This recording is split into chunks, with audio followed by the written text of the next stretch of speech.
আজকে খুবই easy simple ঘরে বানানো চিজ দিয়ে একটা চিজ কেকের রেসিপি শেয়ার করব। হোমমেড ক্রিম চিজের রেসিপি এর আগেও আমি শেয়ার করেছি, তারপরও আপনাদের সুবিধার্থে এই ভিডিওর সাথেও আমি সেটা অ্যাড করে দিব।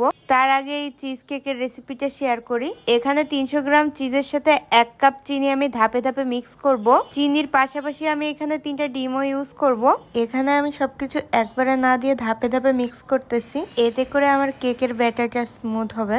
সবকিছু একসাথে ভালোভাবে মিশে গেলে এর মধ্যে দিয়ে দেব 1 মুটকি ভ্যানিলা এসেন্স। এটা অপশনাল, আপনারা চাইলে স্কিপ করতে পারেন, কিন্তু এটা দিলে কেকের স্মেলটা ভালো আসে। পাশাপাশি দিয়ে দিব 2 টেবিল স্পুন ময়দা।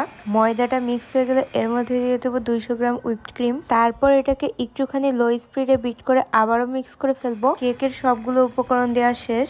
আপনি চাইলে এর মধ্যে 1 চিমটি লবণও ইউজ করতে পারেন। আমি সাধারণত কোনো কেকে লবণ দিই না, এই কারণে আমি ইউজ করি নাই।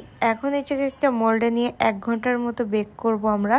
এটাকে আরেকটুখানি বেক করলে উপর থেকে পুড়ে যেত, সেটা একদম চিজ বার্ন কেক হয়ে যেত।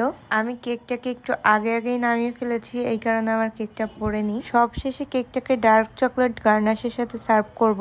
আমি এটাকে একটা স্ট্রবেরি জ্যামের সাথে সার্ভ করতে চেয়েছিলাম, কিন্তু আসলে সময়ের অভাবে ওটা বানানো হয়ে ওঠেনি।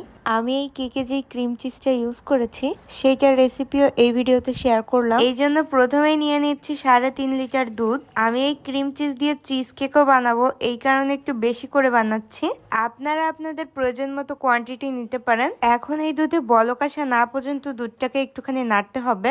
দুধে বলক আসা ভাব হয়ে গেলে এর মধ্যে দিয়ে দিতে হবে ভিনেগার। এখানে ভিনেগারের পরিবর্তে আপনি লেবু অথবা টক দইও ইউজ করতে পারেন। ভিনেগার, টক দই, লেবুর রস যেটা ইউজ করেন না কেন, প্রতি 1 লিটার দুধে মাত্র 2 চামচ করে নিতে হবে। এখানে 3.5 লিটার দুধে আমি 5 চামচ ভিনেগার ইউজ করেছি। গ্যাস অফ করে একটু করে ভিনেগার মিশাতে দেখা যাবে ছানার পানিটা 1-2 মিনিটের মধ্যে আলাদা হয়ে গেছে, প্লাস পানির কালারটাও চেঞ্জ হয়ে গেছে। পানির কালারটা হালকা গ্রিনি হয়ে গেলে এটাকে কিন্তু ছেঁকে নিতে হবে। এটা ছেঁকে নেওয়ার জন্য একটা চালনের উপরে যে কোনো সুতি কাপড় বিছিয়ে নিলেই হবে। ছানাটাকে আমরা মাত্র 5 মিনিটের জন্য রেস্টে রাখবো। তারপর এটাকে একটা ব্লেন্ডারে নিয়ে ব্লেন্ড করে নিব।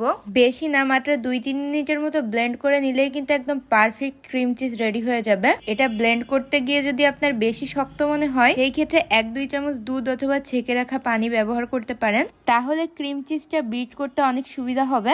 এটা আপনি একটা এয়ারটাইট কন্টেনারে ডিপ ফ্রিজে সংরক্ষণ করে রেখে দিতে পারেন। যে কোনো কিছুতে ইউজ করার 1 ঘন্টা আগে এটাকে নামিয়ে রাখলেই কিন্তু এটা নর্মাল টেম্পারেচারে চলে আসবে।